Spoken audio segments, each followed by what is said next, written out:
Welcome to Cycling Demystified, brought to you by Foundation Bike Fit and Frequency Cycleworks, the podcast where we help you take your cycling to the next level by sharing knowledge from experienced bike fitters, mechanics, and the hidden players within the bike industry. Planning ahead is one of the most difficult disciplines to master, especially in our fast-task modern culture. But with summer events and races fast approaching, the team discuss how you can manage the inevitable knee-jerk, short-term panic decisions by taking a look at the bigger picture of your athletic endeavours. Are you able to identify the difference between acute problems on the bike versus chronic problems? And is there a difference between taking an interest in looking after your body and bike versus having the competence to look after your body and bike?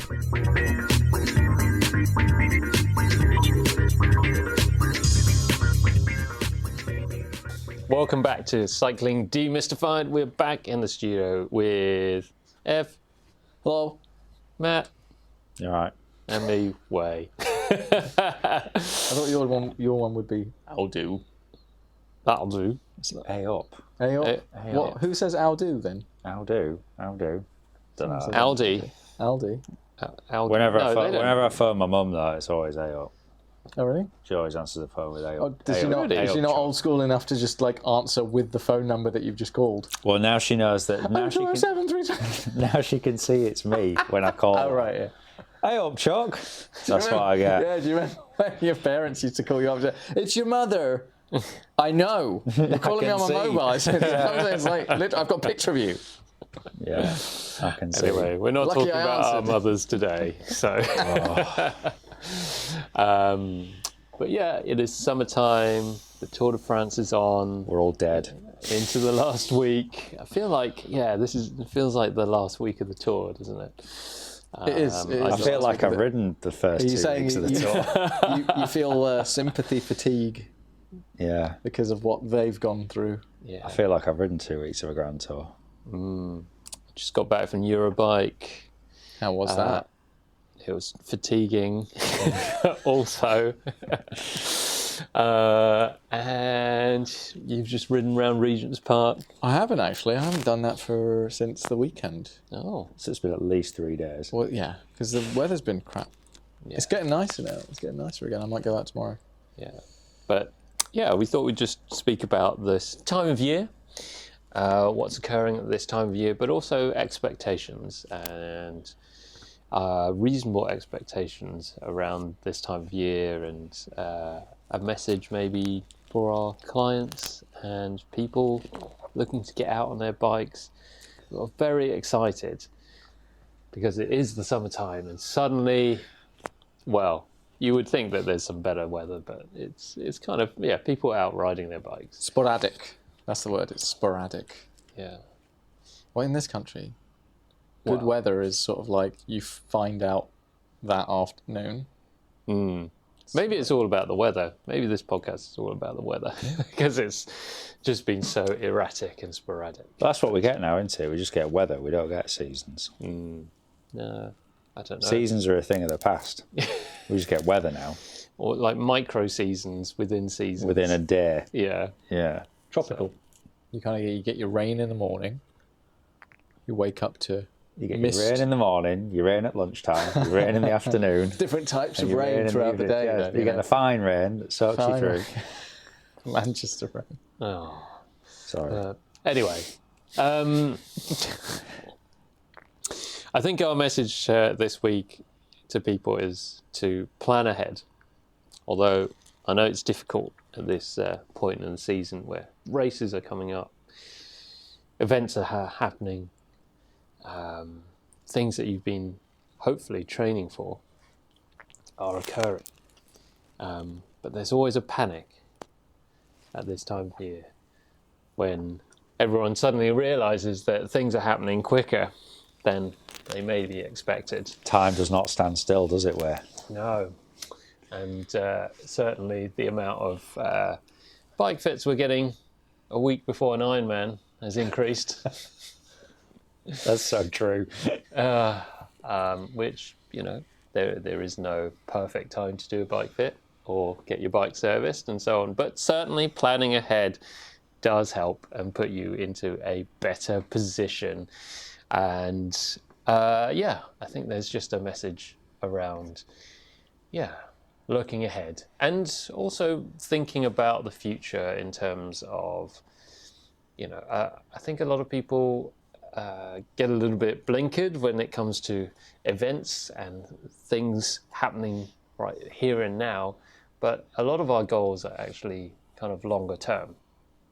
And the message is not to forget that longer term view, both on your health and why you ride your bike and your events, why you do the sport in the first place. So I thought we'd just kind of dissect a little bit of that and maybe just impart some of the things that we see and we've been guilty of in the past as well. And this is one of the reasons why we can kind of talk about this kind of stuff. I don't know. I guess you've been seeing quite a lot of servicing happening, Ev, recently. Yeah, I mean, people do have quite a short-termist attitude, though, don't they? So they kind of they wait until something's broken, and then they're like, "Oh, can you fix this?" Yeah. Like, yeah. Oh, I need it for the weekend. Like, yeah, but what? Didn't you have some warning? You had some warning. There were some noises and some things that were happening.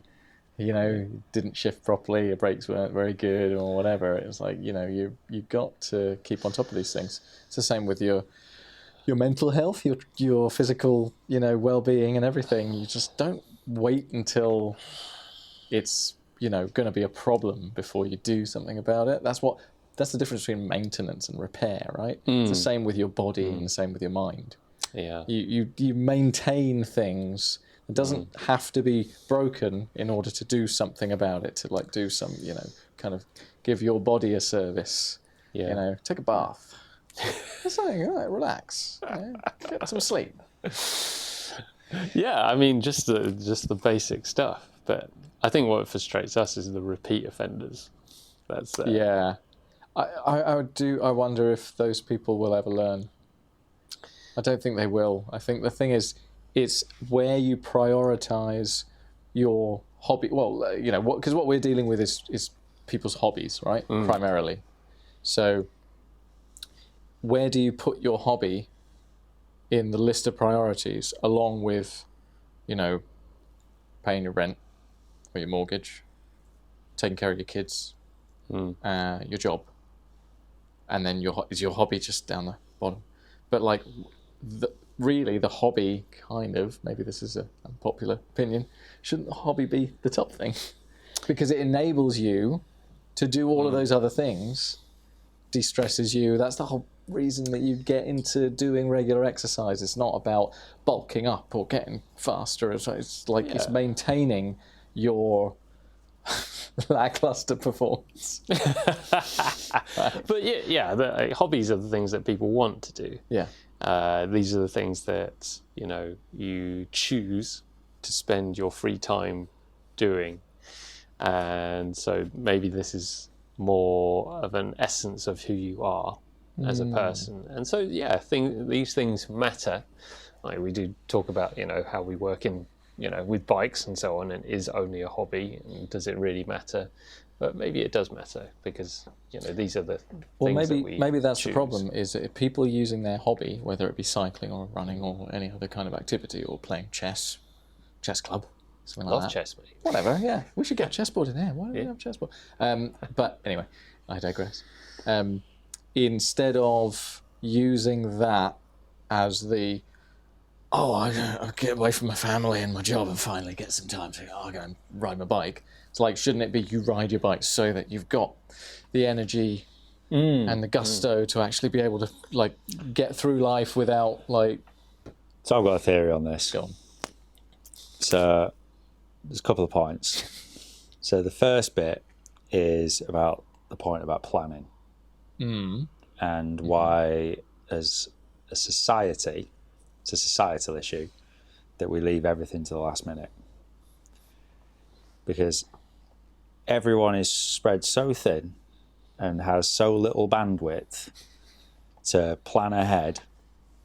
We're just firefighting, basically. We see the fire that is raging the most, and then we get our little bucket with our hole in it and chuck a little bit of water on it, Yeah. so that dampens that fire a little bit. And then there's another blazing inferno going on behind you. That's something else in your life that you have to give attention to. And we just pinball all around from pillar to post. That's a good point. About, just fighting fires. Whether there's something going on at work, whether there's something going on at home, whether you've got a ride next week and your bike's suddenly packed up on you, or whatever Your it is. Di2's run out of battery. Your forgot to charge your Forgot to charge your Di2, bike.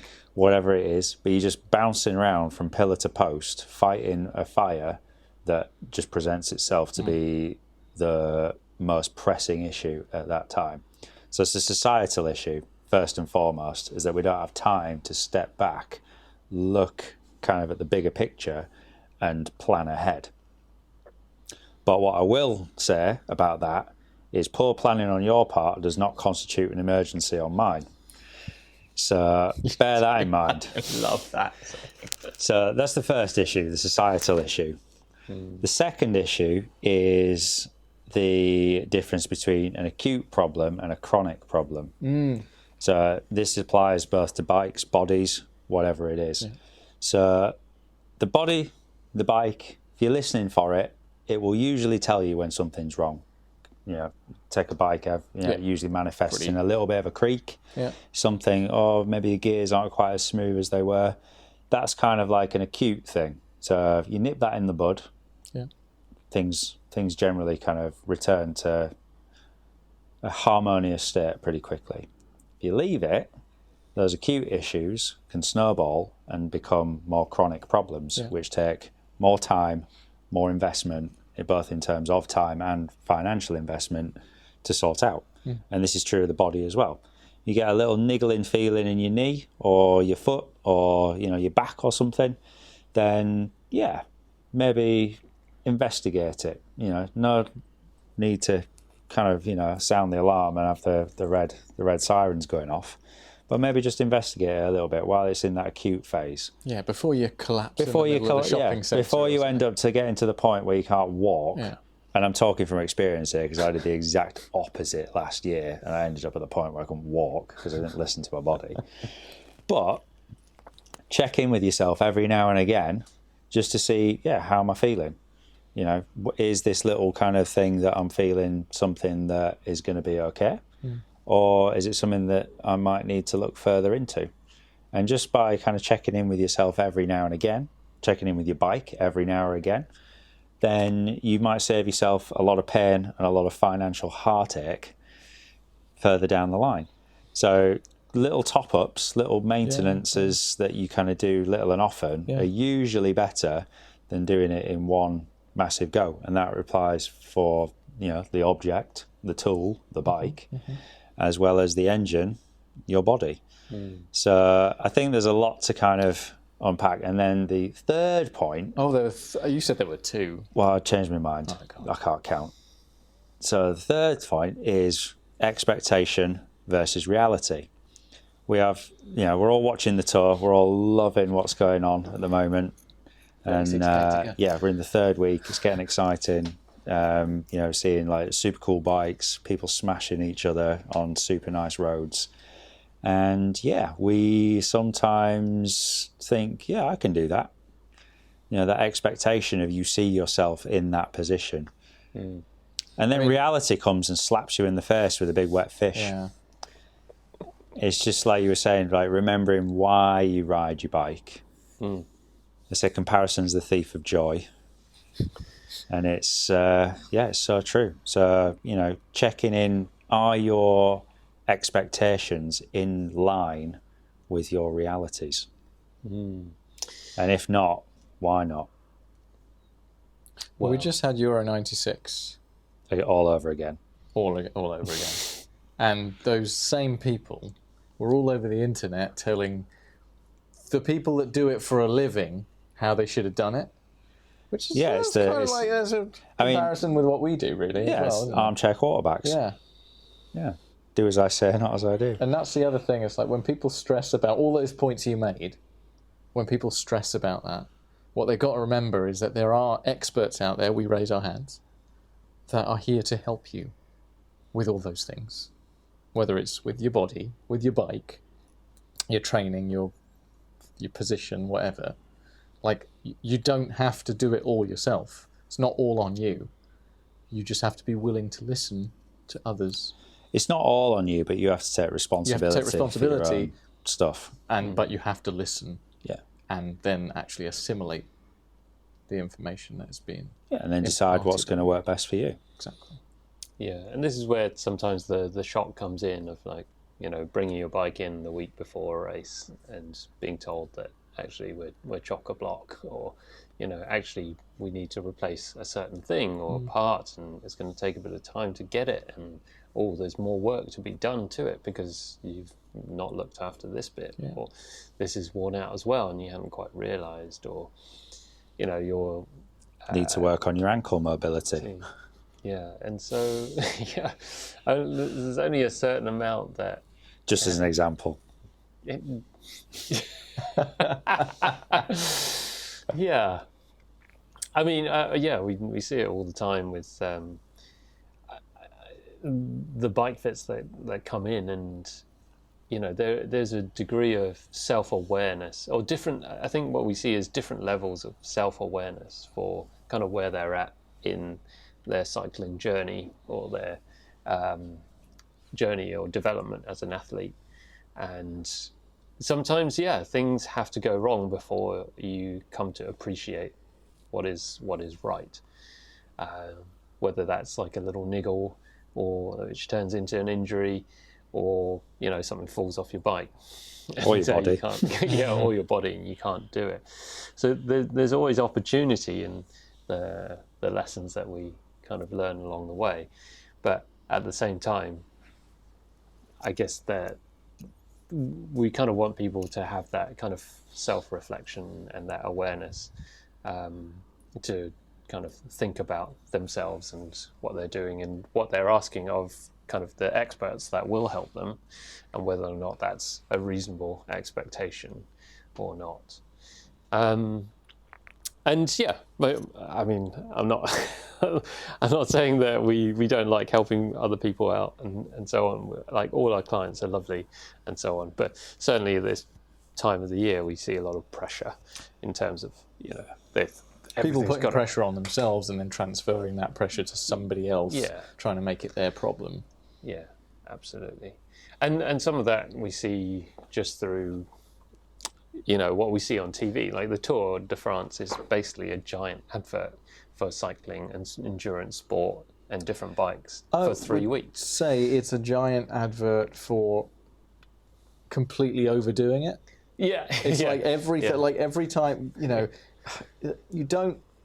You know, the people who are into cycling, they look up to these people, the professional. Oh, that's so cool. Oh, look at what they can do. Isn't it amazing? And then it gets to a point where there's a certain level of disbelief when they're like, well, they can't possibly be doing it without help, blah, blah, blah, blah, blah. And it's like, no, these guys ride for, 6 hours a day. It's their job. It's their literal job. Yeah. So, yes, they can do it. And they don't do it 365 days a year.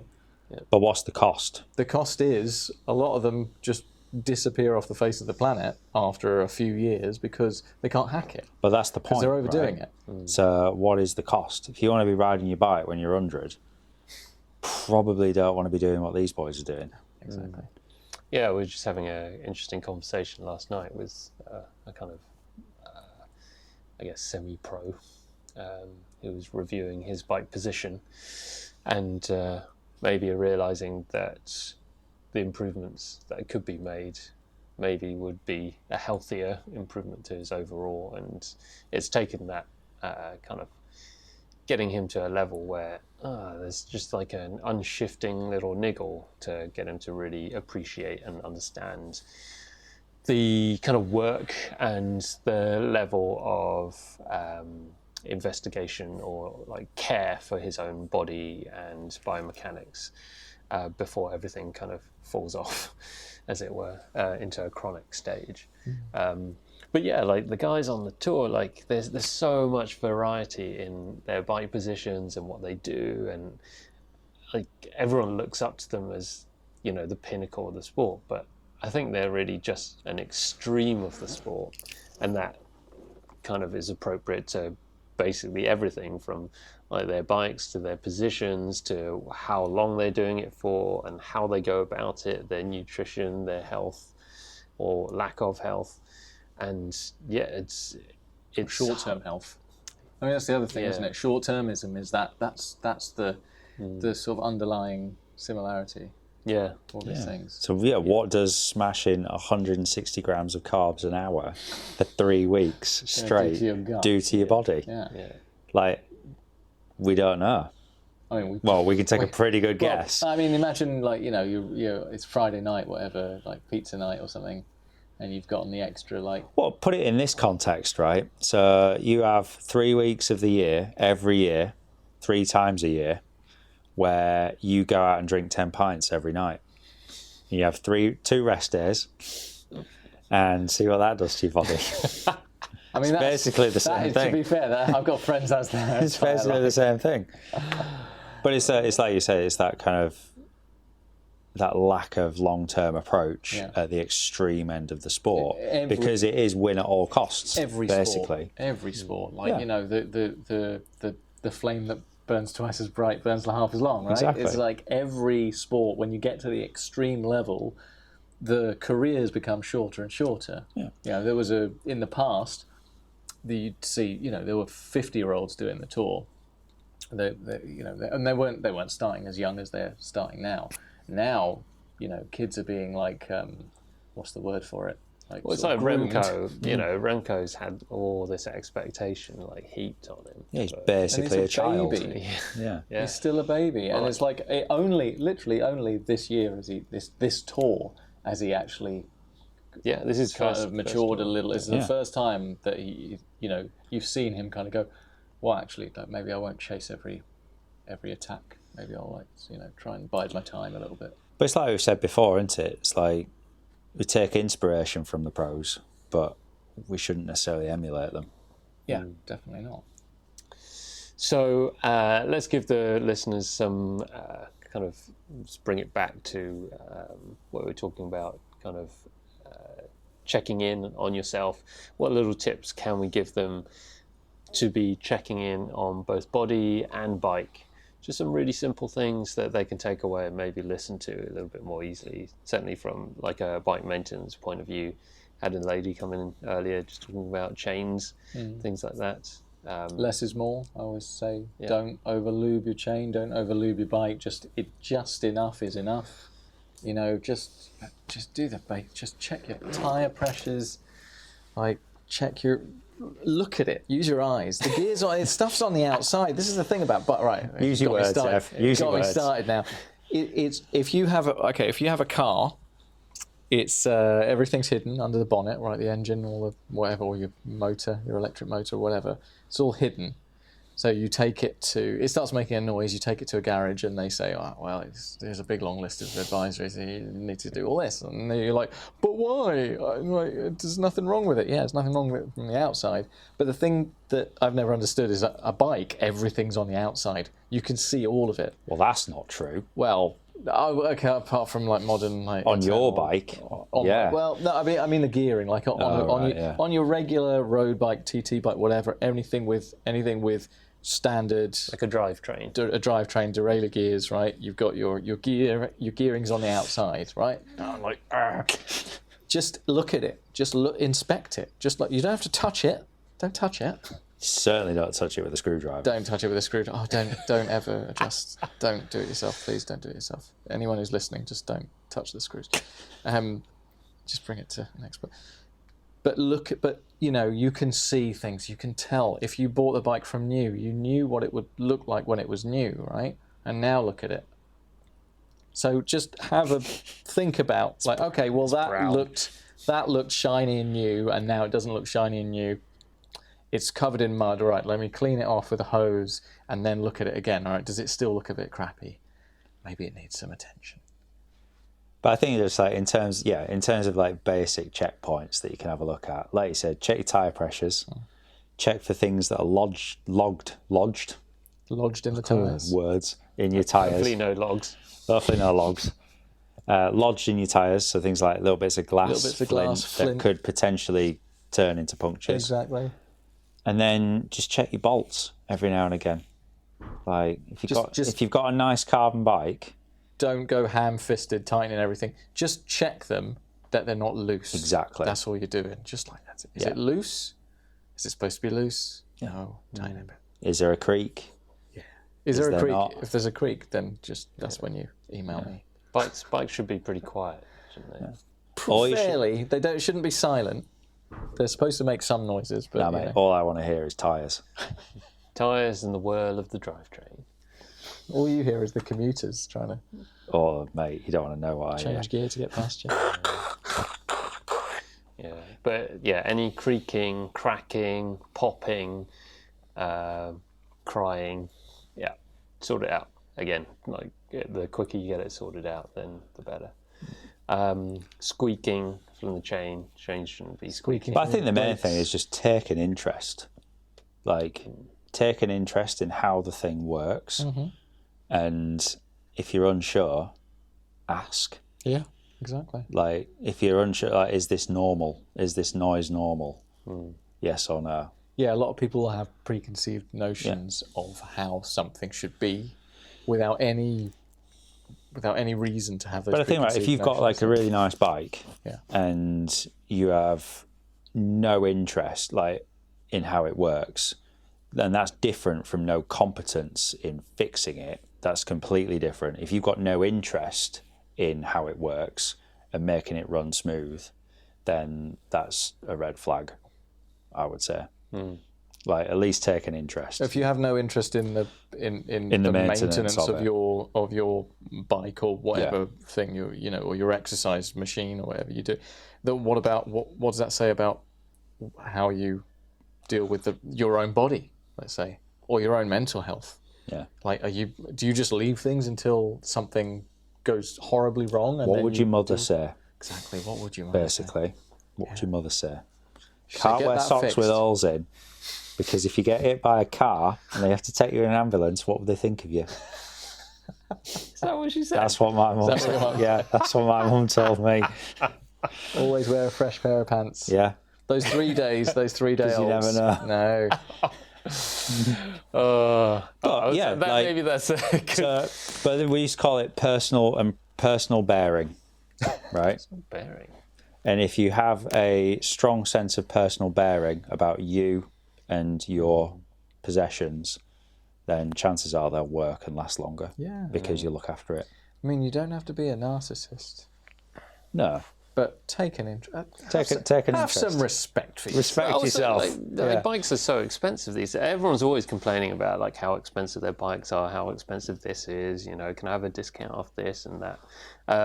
But when it comes down to actually looking after it, it's like you spent all your money. Like, well, Yeah. you know. I mean, I try not to enter into discussions about why something costs so much to service or repair. It's just like, if your bike costs 10 grand, then, you know, accordingly. But this is another servicing thing, is gonna right, as well. cost- It's like the more expensive your bike is, the less robust it's going to be. Absolutely, yeah. So you're on like 12-speed chains and cassettes and Yeah, it's things. gonna work Like, quick. they've got to, you know, the spacing hasn't changed. Especially when you don't know. Things have just got thinner. Yeah. So they're going to wear out faster. And how do you reduce chain wear? Go what's 10 first- speed. Well, I was going to say don't cross chain, but Yeah. But do you think this is an issue then, like with the introduction of like tubeless and disc brakes Yes. and integrated? Yes. Mate, we bikes? peaked Yes. at 10 speed. Trust. so 9. 9, yeah. Still riding nice. Yeah, it's true. No, you know what? 11 was good. 11 was, I think, has been the best.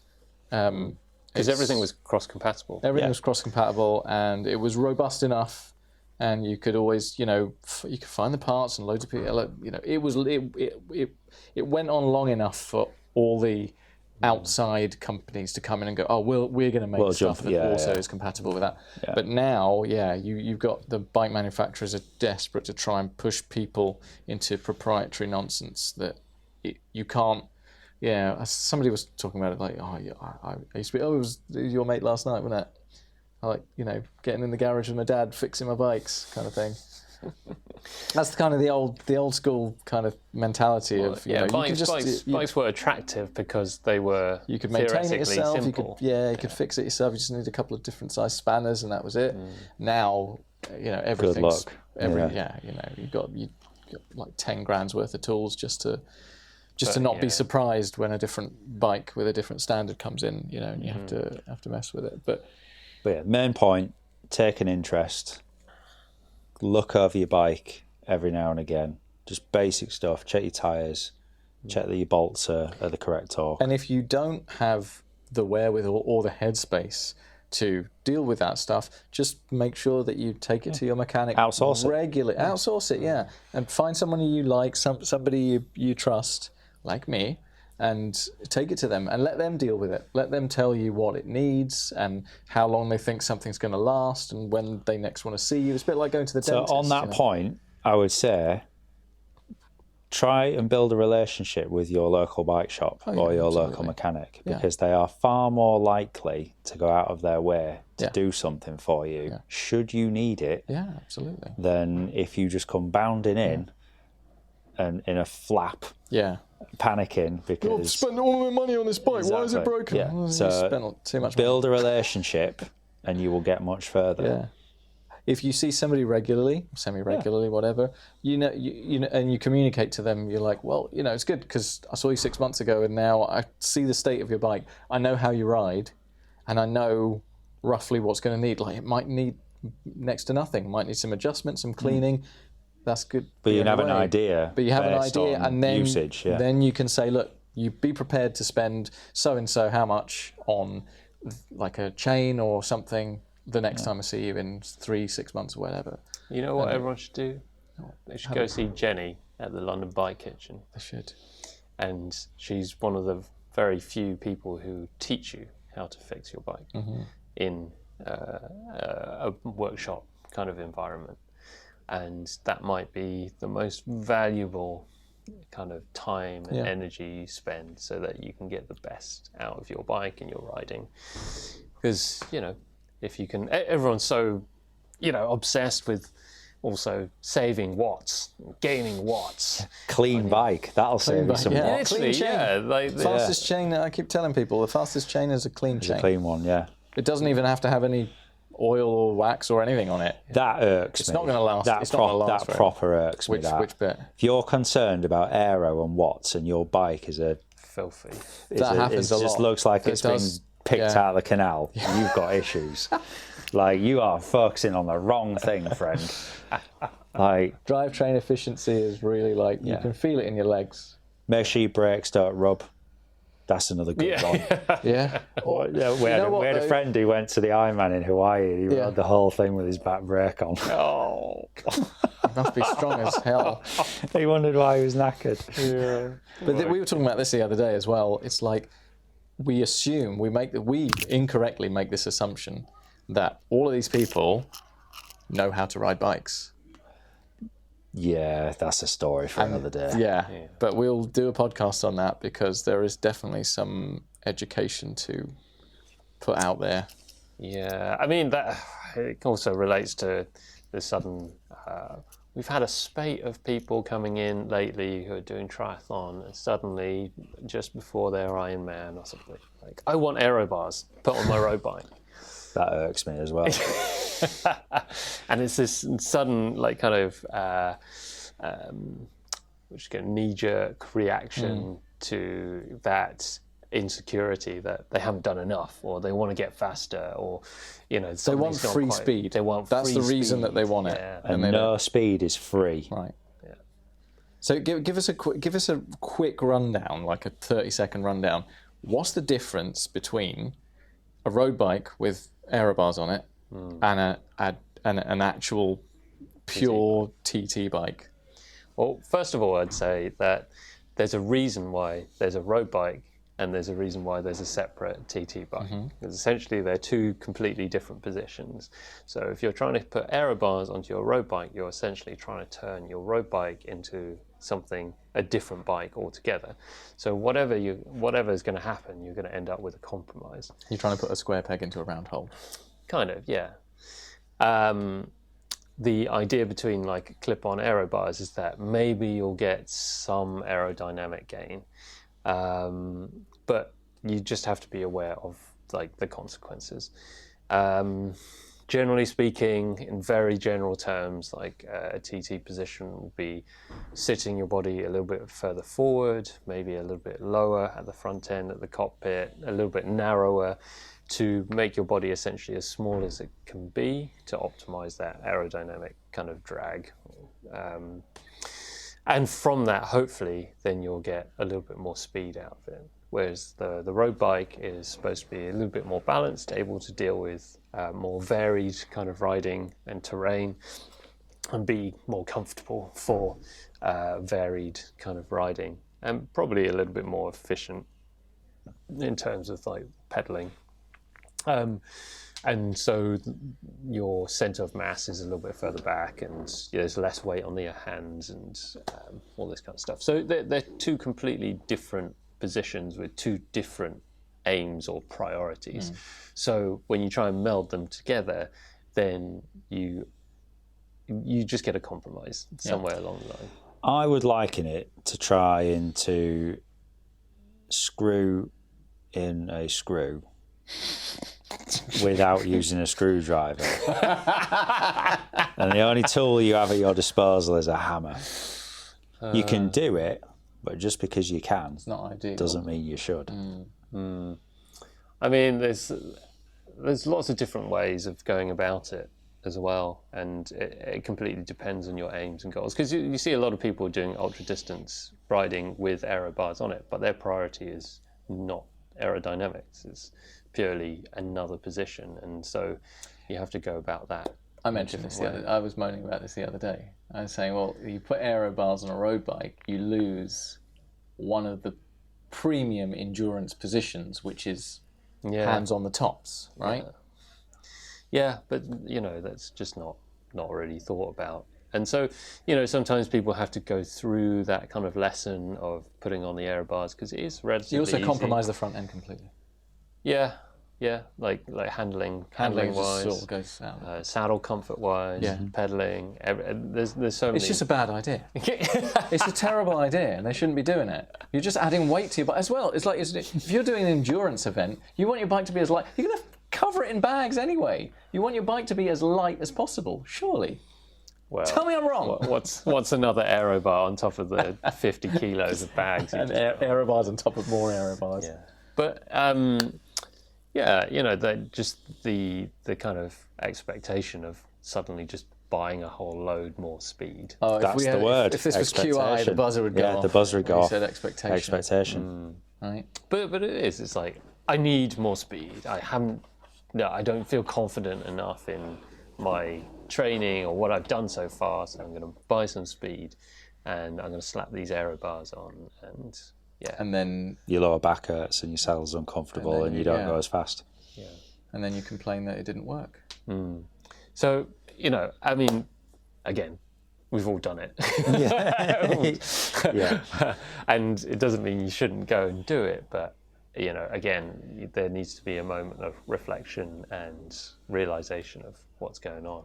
And if you're putting a certain amount of importance on a specific event, right, and then you go and change something like the week before, like, is it that important? Is that's always the golden rule, right? I think it depends. I'm gonna sit on the other side of the fence this time. So we had one chap in, a dear friend of ours, who was cycling in bits. Are we talking about? No. Right, So he's like, came to see us 4 weeks before his Ironman, and it was like, loads of pain, and just generally found him bike riding pretty difficult. And he came in to see us, and in the 4 weeks between doing the session and doing his Ironman, basically was riding in a way more comfortable position, was enjoying his bike riding a lot more. He's much more efficient, much more comfortable on the bike. And if he hadn't have done that 4 weeks before his Ironman, he'd have probably had a pretty long day, to be honest. Yeah. So I'll flip it on the other side of the fence. 4 weeks is still way too close. Not enough time. It's way too close. But it depends on where you're coming from. Yeah.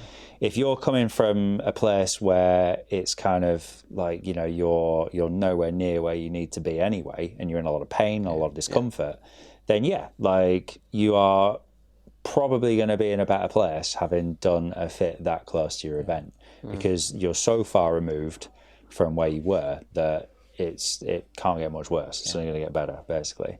But if you're doing that as, you know, in terms of kind of you've done a lot of training and you're basically trying to give yourself more confidence that you're going to, you know, do what you know, to meet your expectations on the day, then that's where it's probably going to fall down a little bit. So if you're somebody that's sort of like, well, you're clutching at straws, really, aren't you? Like if you're somebody that's chasing aero gains, for something like an endurance event, you know, you're probably barking up the wrong tree. Probably barking up the wrong tree, because it's not. That's not really what it's about. Well, it's not the bottom of the pyramid, is it? That's the top of the pyramid. You know, unless you're an elite athlete, unless you're at the very top. If you're in the top 10 in the world, you chase all the aero gains you want, mate, because you're a full-time athlete. But for those people that are sitting at a desk from 9 to 5, 5 days a week, you don't have the... Probably getting a few more hours sleep will do you more good. Exactly. Yeah, but I think this is where, you know, I feel like I've said this a lot this week about just looking at the long-term view of what you're doing in your sport and why you're doing it and how you're going about the journey and the learning about the sport that you're doing. And, you know, everyone has that panic before an important race. You spent a lot of time and energy and thought and effort into building to this point, and it matters to you because it's something that you've chosen to do and it's your hobby, and we realize that. But also, does it really matter that much in that, you know, if you can't quite get to where you want to be or meet your goals, at the end of the day, like, you know, does it really, really matter? And actually, is it more important to think about the bigger journey of, we've talked about cycling and triathlon as a practice, as something that you're continually improving on and building upon and using that to become a better athlete, a better person, and something that's within your life as a kind of practice that kind of enriches your life and gives you purpose. And so does one event within all of that doesn't quite feel maybe optimal, is that really a really bad thing? Can you take the opportunity of learning within that to the next race or to the next event and, you know, build upon it, rather than feeling like you have to put everything onto that kind of you hit the nail on the head there, because if you're entering an event, if every event that you enter, you're insisting that you do better than your previous event, right? You're not going to get that satisfaction, because at some point, when you get strong enough, you get fit enough, get fast enough, you're going to plateau. That happens to everybody. And the only way to improve from there, if you're doing everything right, you're probably not. There's probably a whole bunch of stuff that you can improve on that is nothing to do with what you thought. Yeah. Probably just like Matt keeps saying, just get some more sleep. Just eat better. Just, you know, make sure you drink a bit more water. Drink a bit more water. Have a bath. Eat some melon. Light some candles, mate. Do what you want. Maybe burn some incense. Smoke some dope. We should get some incense in here. Because I just took my shoes off.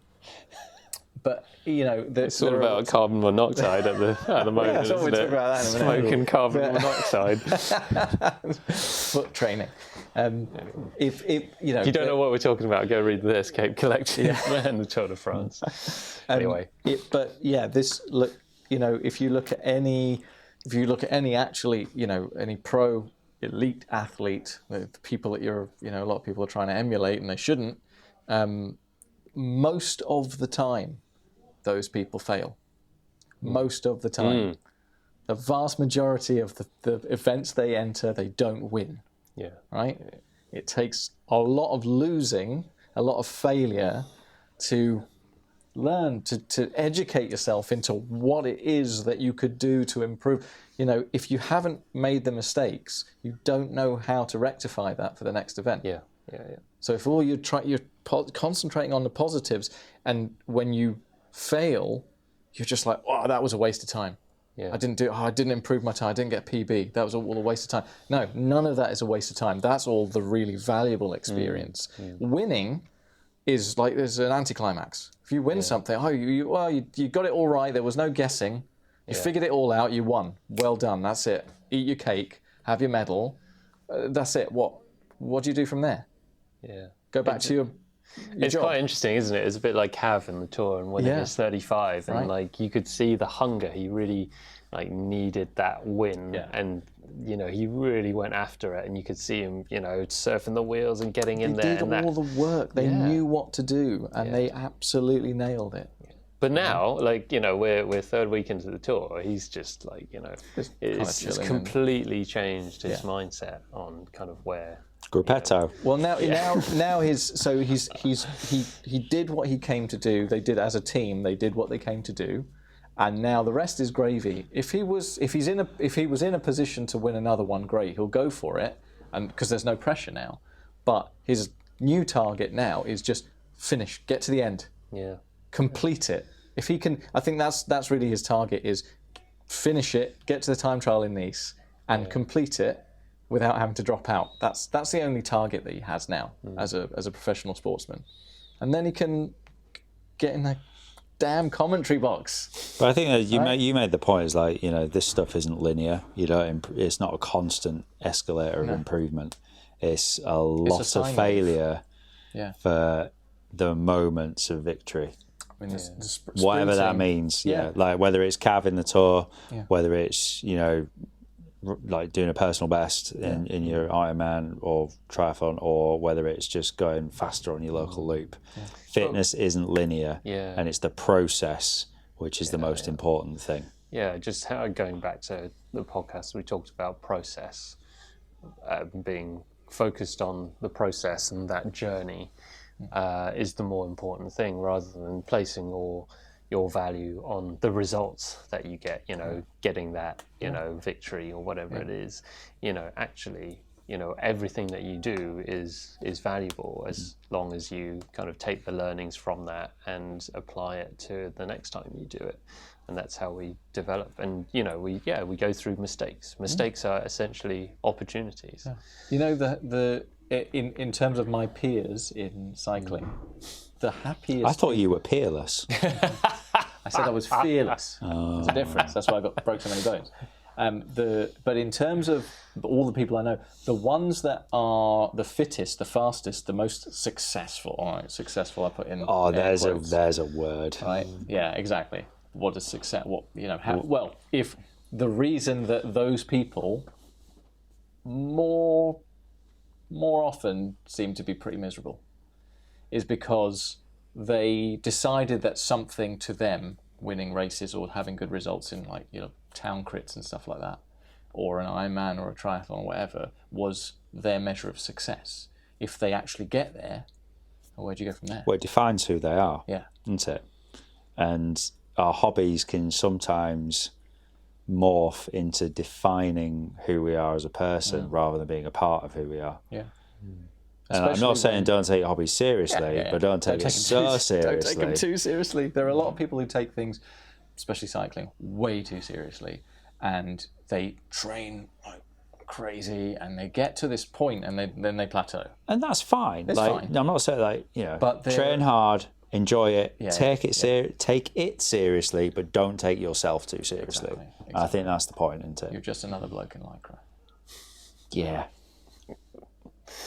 You know, you can't get away from that. You can't put that on and look in the mirror and take yourself seriously, because if you do, you do something wrong.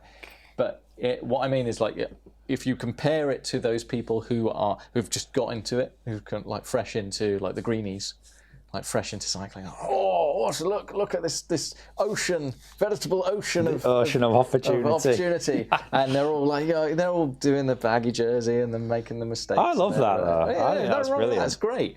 But those are the happiest people, because they're like they're so keen, and they're so like, oh, look, there's all this stuff that I don't yet know. Yeah, they're like puppies. But then you get and then there's the other thing. I mean, I remember, like, I know it's maybe a bit perverse sounding, but I was happiest when I got injured, because it dropped me down and gave me that opportunity to try to train to get back to where... It recalibrates your relationship with the sport. Yeah. And I'm going through this with my running now. Yeah. So I'm in week 3 of a very well trodden path for me, which is the return to run after a long layoff. And not going out with my watch. I've got my orthopedic running shoes, which are the most uncool thing ever. And I'm basically walking. But I'm really enjoying it because I'm out running again. And it's been 9 months since I've done it. Yeah, and you're probably my fitness seeing... is way way down. Your fitness might be through the floor, but you are probably going to see improvement every single time. But even without the improvement, just the joy of doing the thing. Yeah. It's like, oh yeah, I have actually missed this, and I do actually like running just for the sake of running, not chasing times or like trying to do whatever. Yeah. I actually do just like going for a jog, which is quite, refreshing. Yeah. And I think, like you were saying, with every kind of, closed door, there's an opportunity to kind of rebuild and reassess and recalibrate. And I think that's really important. Yeah, it's like... And it doesn't necessarily need to take a big injury for that to happen. You can always just sit down and think about it. Or just stop for a little while. Give yourself a break. Your mind and body a rest, and then go back to it and be refreshed. It always happens every time somebody gets to that point where, I don't know, why am I doing this? What's the point? I'm not getting any better. And then you're like, take a break. Take a break from it. Literally, like, take 6 weeks off. Well, everyone should. There's a book by, it's a bit of a digression, but it's called Peak Performance, right? And it's a chap called Steve Magnus and a chap called Brad Stulberg. So Steve Magnus was a running phenom, like basically 18 years old, he ran a 4:01 mile. It was way before super shoes, way before any of that stuff. The guy knows. He knows how to push himself. Other lad, Brad Stulberg, is like, used to have a very high position in like Washington, like, very kind of like successful kind of dude. They wrote this book together about peak performance and how to achieve peak performance. And it's a cool book, but the one thing that kind of sticks in my mind is a little kind of equation. Stress, i.e. training load, work done, plus rest, i.e. sleep, recovery, all that kind of stuff, equals adaptation. What are we looking for? We're looking to force adaptations. And you can't have adaptations just by stress. You need the rest in order to counterbalance the stress to force the adaptation. So they say sometimes, you take a rest, you come back and you see things in a different light. Yeah. And sometimes, the best thing you can do is lock your bike away for a week or two and just have some time off. Yeah, have a bath, eat some melon, do all that lovely stuff. Light some candles. Yeah. So, but recalibrating your relationship with your activity can often really, really help manage your own expectations of yourself, I think is the point I'm getting at. I mean, the other option is obviously if you're really into your cycling and you don't want to not do it, you don't have to go out there smashing it. Leave your Garmin at home. Turn your car meter off. Or just go ride to the caf. Just go ride to the caf. Don't do effort. Yeah. Just ride your bike. Just in a relaxing way and enjoy it. It's what was it? I think there's a good quote from Cav. He says that a lot of people go out chasing effort. Like they go out there and they feel like they have to put in like loads of effort. But really you should just let effort come to you. Exactly. Just ride it at pace. Like you can ride at a certain pace and eventually effort will come to you for sure. Yeah. Whereas, everyone tries a little bit too hard too soon. So even though we're at the pointy end of like kind of race season, maybe just have a moment of self-reflection. What is it that you're actually doing? Are you chasing stuff a little bit too hard, or are you letting stuff come to you? What are you running away from? All right, I think that's probably a good point to wrap it up. But I don't know, a little bit of a tangential kind of podcast this philosophical. week. But hopefully that gives you some food for thought, and particularly if you're getting a little bit anxious about some events that are coming up, it's okay to just take a step back and take another view. Relax. Yeah, there's going to be more races along the way. Yeah. All right, see you next week. Ta-da! All right. Here's what I want you to do. I want you to tell all your friends about me. At Cycling Demystified on Instagram. Tell everyone. And leave us a review on your podcast platform, whether it's Spotify, Apple Music, Amazon, whatever. That would help us out a lot. Suffering from numb hands, tingling toes, and any other persistent discomforts when you ride? These are all signs that your bike fit could be improved. If you're bike fit curious, get in touch with Way or Matt by emailing info@foundation.fit or finding them on Instagram @FDN_bikefit. Finally, for all your bike servicing needs, custom dream bike or hand-built wheels, go to www.frequencycycleworks.com or find me on Instagram @frequencycycleworks. Until next time. We'll